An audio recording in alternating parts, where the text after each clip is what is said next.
हरे कृष्णा।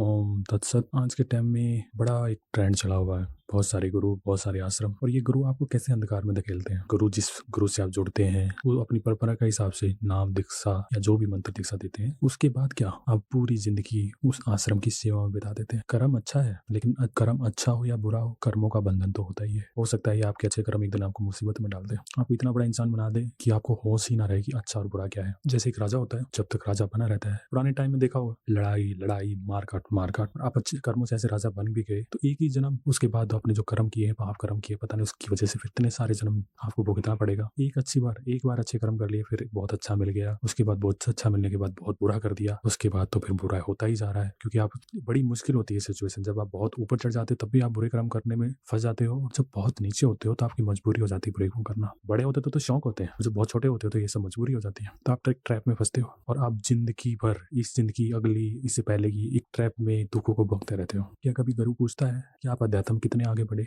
ये सेवा, ये दान पुण्य, ये तो चलता ही रहेगा। तुम नहीं थे तब भी चलता था, तुम नहीं रहोगे तब भी चलेगा, लेकिन क्या तुम खुद से खुद को जान पाए हो या नहीं? क्या तुम थोड़ा बहुत आगे बढ़ पाए हो या नहीं? इसके बारे में कभी गुरु पूछते ही नहीं है। शायद उन्हें मतलब नहीं है, या शायद उन्हें ज्ञान नहीं है कि आगे कैसे जाया जा सकता है। वो परंपरा के हिसाब से जो भी जानते हैं वो बता देते हैं, और वहीं से तुम्हारा रास्ता, आप लोगों का रास्ता पूरी तरह से बंद हो जाता है। क्या आप ऐसी जिंदगी जीना चाहते हो जहां आप अध्यात्म में तो हो, लेकिन अध्यात्म के बारे में आप कुछ भी नहीं जानते हो, ना ही आप आगे बढ़ रहे हो, और अब इस लाइफ के साथ साथ आने वाले समय को, जो अगला जन्म हो या आने वाला टाइम हो, बर्बादी तो है। बहुत से लोग इसलिए खुश रहते हैं कि उनकी थोड़ी सी आर्थिक हालात, फाइनेंशियल कंडीशन ठीक हो गई, लेकिन अब तो ठीक हो गई, अगली बार क्या ऐसे ही रहेगी? आपने गुरु को अपनाया किस लिए था? ताकि दुख ना भोगने पड़े। और ये जन्मों जन्मों का सफर आप कब तक? इसलिए मैं हमेशा कहता हूँ कि गुरु नहीं, ज्ञान में मोह रखिए, क्योंकि ज्ञान ही आपको मुक्ति दिलाएगा आपके हर संकट से, हर दुख से। गुरु अपनी ड्यूटी पूरी कर चुका है। अब गुरु के साथ इस तरह से जुड़े रहो कि पूरी जिंदगी सेवा में बिता दी। ठीक है, अच्छे कर्म हैं, लेकिन उसके बाद क्या?